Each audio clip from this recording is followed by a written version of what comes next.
Everyone, welcome to another episode of Science at Home. I'm Nyomi Gonzalez, the Education and Interpretation Specialist at the Science History Institute. In today's episode, we're going to talk about mechanochemistry. But what is mechanochemistry? Mechanochemistry refers to reactions enabled by the use of mechanical force. Mechanical energy drives a reaction when materials are subject to impact, shear, high pressure, friction, or other mechanical forces. Basically, you can think of mechanochemistry as the science of crush.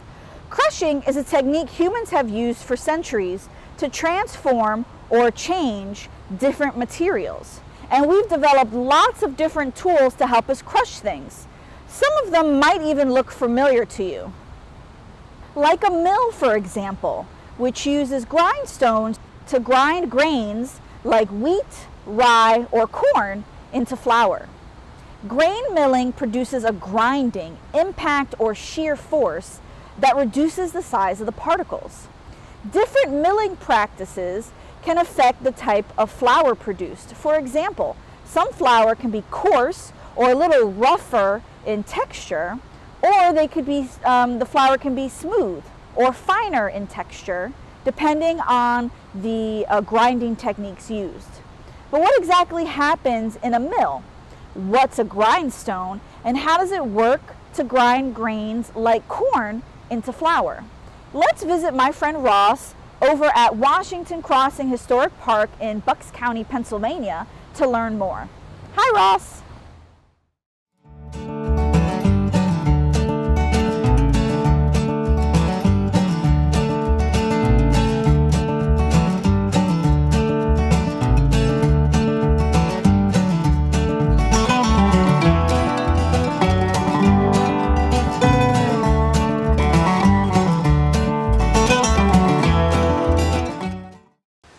Hello, my name is Ross Heutmaker. I'm the Farmstead Manager here at Washington Crossing Park, and we're going to give you a tour of the Thompson-Neely Gristmill.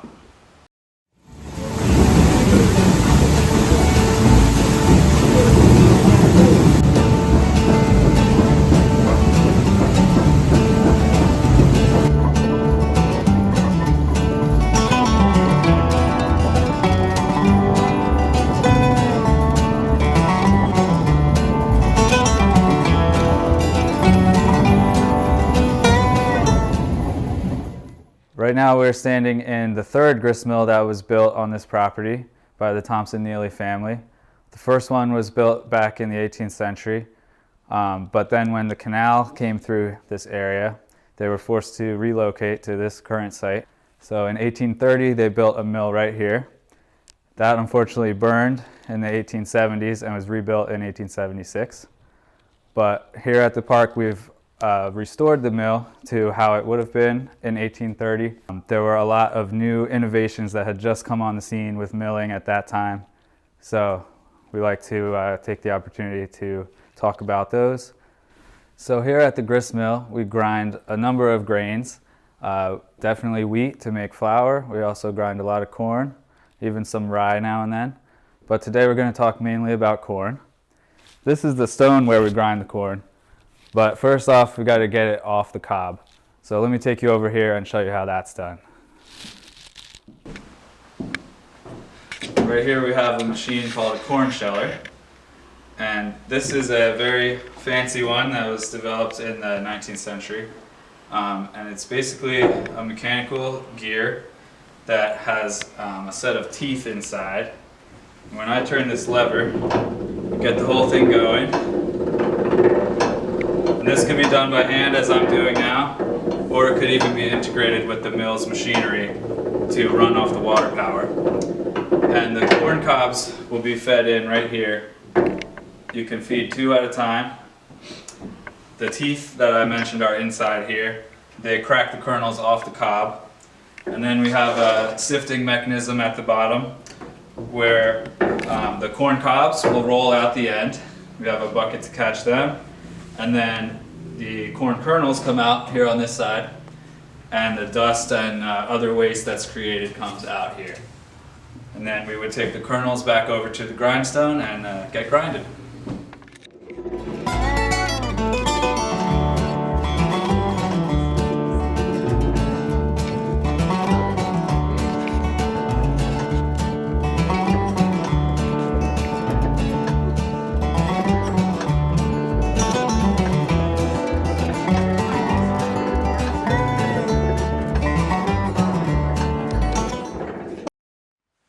So right here behind me are two sets of grindstones here at the mill. Each set consists of two stones. There's a bed stone, which is mounted in the floor and does not move, and then a runner stone, which sits a little bit above that. And each of these stones weighs about 2,000 pounds. So to my right, this is the stone that we use for wheat and rye and other small grains. And this stone here we use primarily just for corn. And the main difference is just so that we don't have to clean it out quite as much, and corn doesn't require quite as sharp of a stone. So it doesn't need to be dressed as often.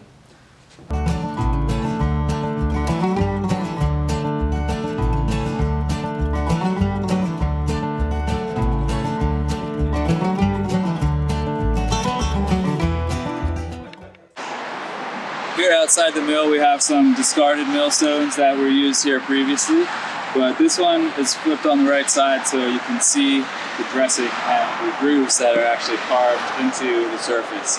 So there would be two of these stones sandwiched together, and they each have a pattern of grooves cut into them. And this was done by usually a traveling millwright, and each millwright would have their own special pattern that they would swear by to be the best. And you can see the grooves radiate from the center and they come outwards. When the two grooves pass each other while the stone is turning, it's almost like a pair of scissors that cut the grain, and the sides become smaller from the center to the edge, whereon it falls out to be collected.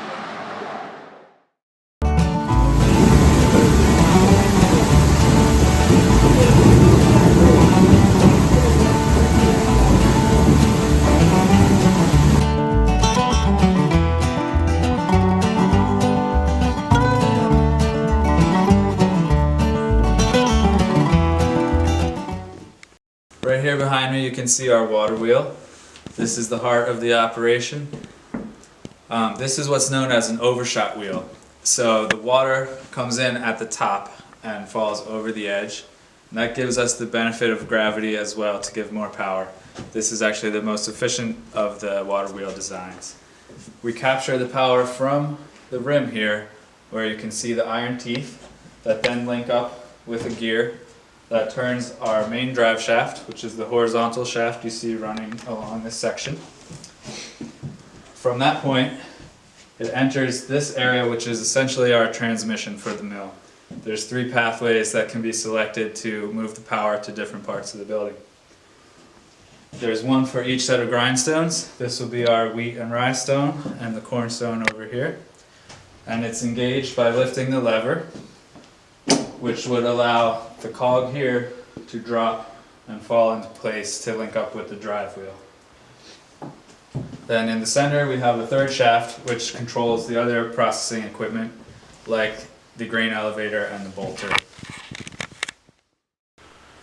So you can see the wheel behind me. We're still down on the basement level. This is where the water would come spilling in, and by turning this wheel power our mill. But how do we turn it on? That's where the pegboard comes in. If you notice this iron bar here, this is attached upstairs to what's called the sluice gate. And the sluice gate lets the water in from outside and starts the wheel turning.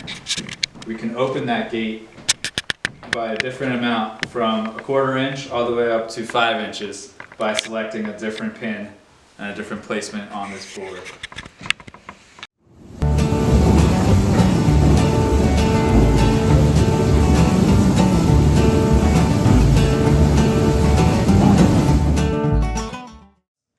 And this hopper right here is the final stop for our corn on its journey. This chute here is where the corn collected from the grindstone falls out. And this is also our chance to adjust the grind if needed. So if you've ever heard the phrase the rule of thumb, that actually comes from the milling trade. And the miller would be down here. He'd be able to feel the grain as it comes out and determine if an adjustment would need to be made. And that would be done here with this lever. There's a coarse adjustment and a fine adjustment, and that will actually raise or lower the running stone up on the floor above us. So you can raise it to make the grind more coarse and lower it to make it more fine.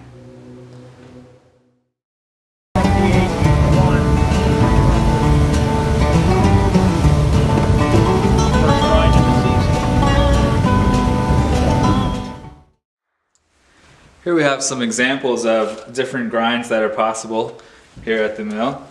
So this is a very coarse grind that would be used primarily for animal feed. And right here we have a cereal meal, which could be used to make grits or something like that. And then this is actually some Ohio blue corn. That's why it's got the different color. And this is the cornmeal that we sell at our store here at the park. It can also be ground, you can get an even finer product than this by running it through a screen here to sift it. I hope you enjoyed touring the Thompson-Neely Gristmill with me. Thank you so much for joining us. Now let's take it back to Naomi and see what she's cooking up.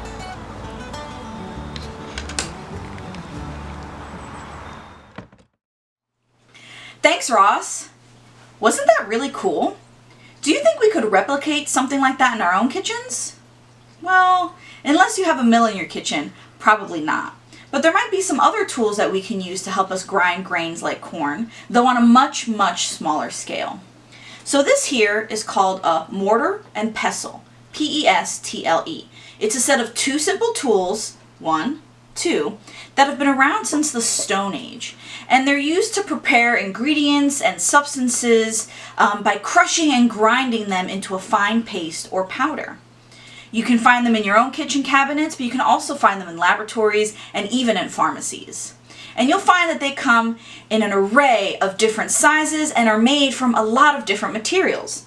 This one, for example, is relatively on the small side, maybe a little medium, right? Small, medium, and it's made out of glass. But regardless of what yours might look like or what size it is, it's still going to do the same thing. It's going to grind and it's going to crush. We're going to use our mortar and pestle today to grind up some corn to make masa, a dough which we'll then use to make some tortillas. In fact, scientists have found a way to use mechanical force, similar to that of crushing and grinding in a mortar and pestle, to nixtamalize corn without using lime water. And we'll talk about that a little bit in just a few minutes. What is masa? Masa is a maize dough made from ground nixtamalized corn.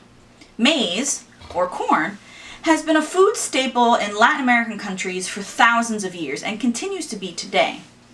The corn is nixtamalized or treated with lime, cooked, dried, and then ground down into masa. The overall process is called nixtamalization. And not only does it change the physical structure and chemical composition of the corn kernels, but it also increases its nutritional value, essentially making it safer and even tastier for us to eat. Eating nixtamalized corn prevents diseases such as pellagra, which is a deficiency disease caused by the lack of niacin or vitamin B3 in our bodies. And guess what's released in corn when it's nixtamalized? If you said niacin or vitamin B3, then you are correct. It's very important for our bodies to have vitamin B3 because it helps us turn food into fuel.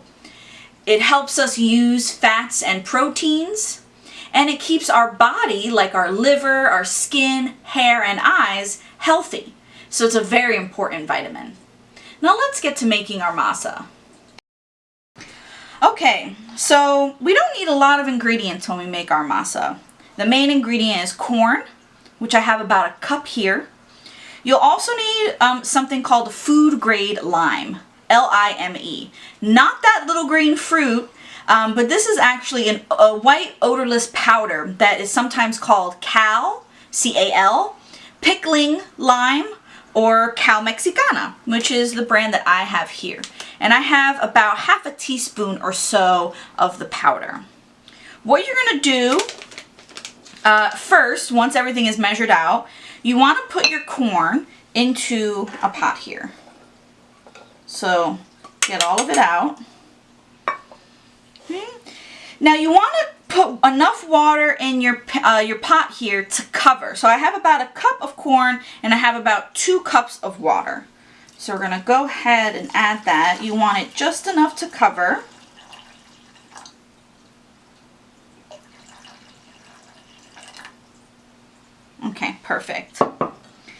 And then you're going to add in your cal mexicana, your lime. Okay. All right. Now you're going to mix this up a little bit. So let me just grab a spoon. Take your spoon, you want to mix. Okay, perfect. Then we're going to put this on the stove. Now you want to cook this, bring the water to the boil, and you'll cook it for about 20 minutes or so. And then you'll want to check the corn kernels to see if they're al dente. And you'll want to break them a little bit in half and see if they have any white in them. If they do, that means they're cooked. And then you're going to take the corn off of the stove. You're going to put it to the corner. You're going to cover it. And then you're going to let it steep for about 6 to 8 hours or overnight. Okay, so once you have your corn in your pot and enough water to cover, you're going to take it over to your stove and you're going to put it on to cook. And we're going to cook for about 20 minutes or so, so we'll put our timer on. Okay. And then we'll come back and check to make sure they're done. Once it's done cooking, the water's going to come to a boil. You're going to remove the pot from the heat, put in a back corner, wherever you have space, cover it, and let it steep or rest in the lime and water solution for about 6 to 8 hours or overnight. So I'll see you in a couple of hours.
So welcome back. It's been a little over 6 hours, probably about 6.5 hours. We took our corn that was steeping or resting off the stove. We washed it in cold water, and we rubbed pretty hard for a couple of minutes in the cold water to try and get the hull, all the hulls off the kernels. So that's kind of that outer hard protective shell on each kernel. And that's one of the things that the lime and water solution softens and helps us take it off. So we washed it in cold water, got all those off, and now we're ready to start turning the corn into masa. So we're going to take a little bit at a time, and we're going to put it in our mortar and pestle, and we're going to start grinding. Now this could be a little time consuming, and it's going to take a lot of elbow grease. So if you are doing this in the kitchen with your friends or your family, you can take turns grinding and mashing to rest your arm, and all so that you can all have a little fun with it. So we'll take just a little bit at a time to start mashing it.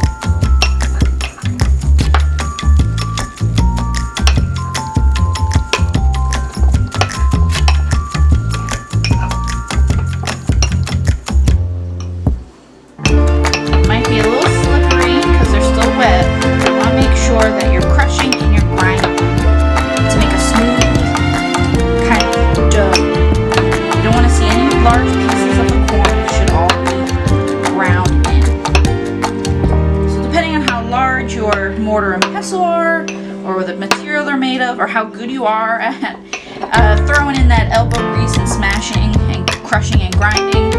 This can take a little while, so you want to be patient as you continue to grind. Alright, so we've ground down our corn. Took a little while. Had to use a lot of elbow grease, but we've got our masa. So we've got some right in here. Nice dough, not too sticky, a little moist, but not too wet. And this is what we're going to use to make our tortillas. So you can easily take some out. You want enough to form about a 2-inch ball. So we're just going to roll this up. We're kind of guesstimating that this is, you know, a 2-inch ball. Kind of eyeball it. And then we're going to use our tortilla press. Now don't worry if you don't have one of these. You can easily just roll out this dough to about a 6-inch circular disc that's maybe about a 1/2 inch or 1/4 inch thick. But if you do have a tortilla press, make sure you get some baker's round parchment paper to help make sure that nothing sticks, and it makes it easier for you to get your tortilla out. So we're going to take our round ball, place it right in the middle. Going to put another sheet on top, another parchment sheet on top, and then we're just going to press. Bring this over, press once, and then press one more time. Okay, and when you lift, you should have a nice, perfectly round tortilla. Look at that. Oh, that looks great. So make sure you carefully remove the tortilla from your parchment paper. And then what we're going to do, we're going to put it in a pan to cook. So you can cook it about 30 seconds on each side, flipping about 3 or 4 times, and then you'll have a tortilla.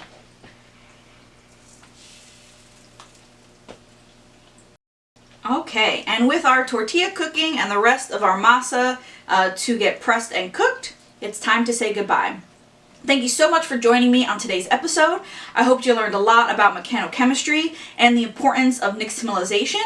I hope you enjoyed our visit to my friend Ross at Washington Crossing Historic Park to learn all about grain mills and how corn is ground down into flour. And hopefully, I'll see you next time. Thanks! Bye!